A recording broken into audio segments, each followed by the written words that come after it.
మాజీ మంత్రి పెద్దిరెడ్డి రామచంద్రారెడ్డికి దేవాదాయ శాఖ నోటీసులు ఇచ్చారండి.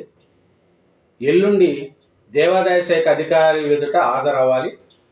బుగ్గమఠం భూముల వ్యవహారంలో మరో నలుగురికి హాజరు కాకుంటే అక్రమాలు తొలగింపునకు ఉత్తర్వులు ఇస్తామని పెద్దిరెడ్డి రామచంద్రారెడ్డికి నోటీసులు ఇచ్చారండి.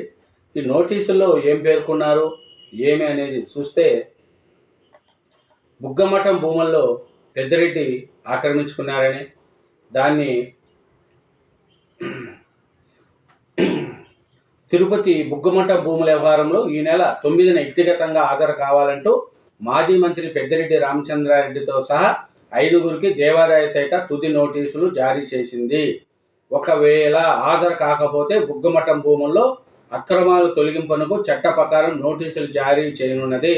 బుగ్గమఠం అధికారులు, దేవాదాయ శాఖ, రెవెన్యూ అధికారులు ఈ నెల 3న సంయుక్తంగా నిర్వహించిన సర్వేలో భాగంగా మొత్తం 7 చోట్ల 14.49 ఎకరాల మఠం భూముల ఆక్రమణలకు గురైనట్లు గుర్తించారు.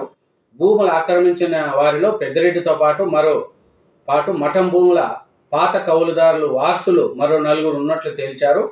భూములు ఖాళీ చేయాలని ఈ 5గురికి మఠం అధికారులు గత మార్చి 7న నోటీసులు ఇచ్చారు. ఈ నోటీసులపై పెద్దిరెడ్డి, పాత కౌలుదారులు యశోదమ్మ, వారసులు హైకోర్టులో సవాల్ చేశారు. మిగిలిన పాత కౌలుదారులు, వారసులు తమకు భూముల లీజును పునరుద్ధరించాలని ప్రభుత్వాన్ని కోరుతున్నారు. లేదంటే ప్రస్తుత మార్కెట్ ధర నిర్ణయిస్తే చెల్లించడానికి సిద్ధంగా ఉన్నామని చెబుతున్నారు. కాబట్టి మాజీ మంత్రి పెద్దిరెడ్డికి నోటీసులు ఇచ్చారు. ఎల్లుండి 9వ తారీఖున హాజరు కావాలనేదే చెప్తున్నారు.